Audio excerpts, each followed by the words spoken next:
ರೇಣುಕಾಸ್ವಾಮಿ ಕೊಲೆ ಪ್ರಕರಣದ ಪ್ರಮುಖ ಆರೋಪಿ ನಟ ದರ್ಶನ್ಗೆ ಈಗ ಬೇಲ್ ರದ್ದಾಗೋ ಭೀತಿ ಎದುರಾಗಿದೆ. ಮತ್ತೊಂದು ಕಡೆ ಧರ್ಮಪತ್ನಿಗೂ ಕೂಡ ಟೆನ್ಷನ್ ಎದುರಾಗಿರುವಂತಹದ್ದು. ರೇಣುಕಾಸ್ವಾಮಿ ಕೊಲೆ ಪ್ರಕರಣ, ದರ್ಶನ್ ಬೇಲ್ ಮೇಲೆ ಹೊರಗಿದ್ದಾರೆ. ಆದ್ರೆ ಯಾವುದೇ ಘಳಿಗೆ ಅದು ಏನು ಬೇಕಾದರೂ ಆಗಬಹುದು. ದರ್ಶನ್ ಪತ್ನಿ ವಿಜಯಲಕ್ಷ್ಮಿಯಿಂದ ನಿರಂತರ ಪ್ರಾರ್ಥನೆಗಳು ನಡೀತಾ ಇದೆ. ಮೊನ್ನೆಯಿಂದ ಪ್ರಖ್ಯಾತ ದೇವಸ್ಥಾನಗಳಿಗೆ ಭೇಟಿ ಕೊಟ್ಟು ಫ್ಯಾಮಿಲಿ ಪ್ರಾರ್ಥನೆ ಮಾಡ್ತಾ ಇದೆ. ಟೆಂಪಲ್ ರನ್ ಬೆನ್ನಲ್ಲೇ ವಿಜಯಲಕ್ಷ್ಮಿ ಒಂದು ಪೋಸ್ಟ್ ಹಾಕಿಕೊಂಡಿದ್ದಾರೆ. ಜನ ಎಷ್ಟೇ ತುಳಿದರು ಭಗವಂತ ಎತ್ತರಕ್ಕೆ ಬೆಳೆಸುತ್ತಾನೆ ಹೀಗಂತ ಸೋಷಿಯಲ್ ಮೀಡಿಯಾದಲ್ಲಿ ವಿಜಯಲಕ್ಷ್ಮಿ ಪೋಸ್ಟ್ ಹಾಕಿಕೊಂಡಿದ್ದಾರೆ. ಜನ ಎಷ್ಟೇ ತುಳಿಲಿ ದರ್ಶನ್ಗೆ ರಿಲೀಫ್ ಸಿಗುವ ವಿಶ್ವಾಸದಲ್ಲಿ ಪತ್ನಿ ವಿಜಯಲಕ್ಷ್ಮಿ ಈಗ ಇರುವಂತಹದ್ದು. ಈಗಾಗಲೇ ನಟ ಪ್ರಥಮ್ ಕೂಡ ದರ್ಶನ್ ಫ್ಯಾನ್ಸ್ಗಳು ನನಗೆ ಜೀವ ಬೆದರಿಕೆ ಹಾಕ್ತಾ ಇದ್ದಾರೆ.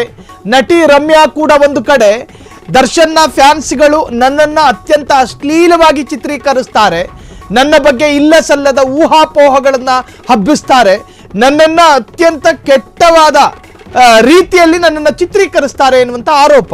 ಈ ಎಲ್ಲದರ ನಡುವೆ ನಟ ದರ್ಶನ್ನ ಬೇಲ್ ವಿಚಾರ ಈಗ ವಿಚಾರಣೆ ಆಗುವಂತಹದ್ದು ಬಹುಶಃ ಆಗಸ್ಟ್ನ ಪ್ರಥಮ ವಾರದಲ್ಲಿ ಎಂದು ಹೇಳಲಾಗ್ತಾ ಇದೆ.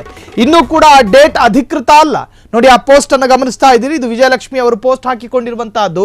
ಜನ ಎಷ್ಟೇ ಕಾಲು ಎಳಿಲಿ, ಜನ ಎಷ್ಟೇ ನಮ್ಮನ್ನು ತುಳಿಲಿ, ಭಗವಂತ ಅನ್ನೋನು ಬೈದಾನೆ, ಅವನು ನಮ್ಮನ್ನು ರಕ್ಷಣೆ ಮಾಡ್ತಾನೆ. ಆದರೆ ನಮ್ಮ ದೇಶಕ್ಕೊಂದು ದೇವಾಲಯ ಇದೆಯಲ್ಲ, ಸಂವಿಧಾನ ಎನ್ನುವಂತಹ ದೇವಾಲಯ, ನಮ್ಮ ಪ್ರಜಾಪ್ರಭುತ್ವದ ದೇವಾಲಯ, ಅದು ಈ ದೇಶದ ಕಾನೂನು.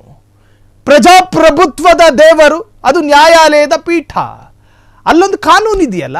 ನಟ ದರ್ಶನ್ ಮಾಡಿರೋ ತಪ್ಪಿಗೆ ಆ ದೇವಾಲಯದಲ್ಲೊಂದು ತೀರ್ಮಾನ ಆಗುತ್ತೆ. ಅದು ನಮ್ಮ ಕಾನೂನಿನ ಚೌಕಟ್ಟಿನ ಡೆಮೋಕ್ರಸಿಯ ಬ್ಯೂಟಿ. ಆ ದೇವಾಲಯದಲ್ಲಿ ನಟ ದರ್ಶನ್ ಮಾಡಿರೋದು ಸರಿನಾ ತಪ್ಪ? ಅಲ್ಲಾಗಬೇಕು. ಇನ್ನು ಪಾಪ ಹೆಂಡತಿಯಾಗಿ ಗಂಡನನ್ನ ಸಮರ್ಥನೆ ಮಾಡಿಕೊಳ್ಳೋದು ನಮ್ಮ ಭಾರತೀಯ ಹೆಂಡತಿಯ ಸ್ಥಾನದಲ್ಲಿ ಪ್ರತಿಯೊಂದು ಹೆಣ್ಣು ಮಗಳು ಕೂಡ ಹಿಂಗೆ ಇಚ್ಛೆ ಪಡೋದು. ತನ್ನ ತಂದೆ ತಾಯಿ ಚಿಕ್ಕವರಿದ್ದಾಗ ಮದುವೆ ಆದ ನಂತರ ತನ್ನ ಗಂಡನೇ ಎಲ್ಲವೂ ಕೂಡ. ಸೊ ಹಾಗಾಗಿ ತನ್ನ ಗಂಡನ ಪರವಾಗಿ ನಿಂತುಕೊಂಡ ಹೆಂಡತಿಯರ ಪೈಕಿ ವಿಜಯಲಕ್ಷ್ಮಿ ಕೂಡ ಒಬ್ಬರು. ಅದಕ್ಕೆ ನಾವು ಕರೆಯೋದು ಆಕೆಯನ್ನ ಸಹನಾ ಮೂರ್ತಿ, ಕ್ಷಮೆಯ ಧರಿತ್ರಿ, ಹೀಗೆಲ್ಲ ಹೆಸರಿಟ್ಟವ್ರು ನಾವೇ. ಇದನ್ನ ಯಾರು ದರ್ಶನ್ ಫ್ಯಾನ್ಸ್ಗಳೇನು ಇಟ್ಟಿದ್ದಲ್ಲ, ಮಾಧ್ಯಮದವರೇ ಇಟ್ಟಿದ್ದು. ಸೊ ಹೀಗಾಗಿ ಈಗ ದರ್ಶನ್ ಹೆಂಡತಿ ಒಂದು ಪೋಸ್ಟ್ ಹಾಕಿಕೊಂಡಿದ್ದಾರೆ. ಆ ಪೋಸ್ಟ್ ಈಗ ಸಂಚಲನ ಮೂಡಿಸ್ತಾ ಇದೆ. ಕ್ಷಣ ಕ್ಷಣದ ಸುದ್ದಿಗಳಿಗಾಗಿ ಫ್ರೀಡಂ ಟಿವಿ ಸಬ್ಸ್ಕ್ರೈಬ್ ಮಾಡಿ, ಲೈಕ್ ಮಾಡಿ ಹಾಗೂ ಫಾಲೋ ಮಾಡಿ. ಹೊಸ ಸುದ್ದಿಗಳ ನೋಟಿಫಿಕೇಶನ್ಗಾಗಿ ಬೆಲ್ ಐಕಾನ್ ಮೇಲೆ ಕ್ಲಿಕ್ ಮಾಡಿ.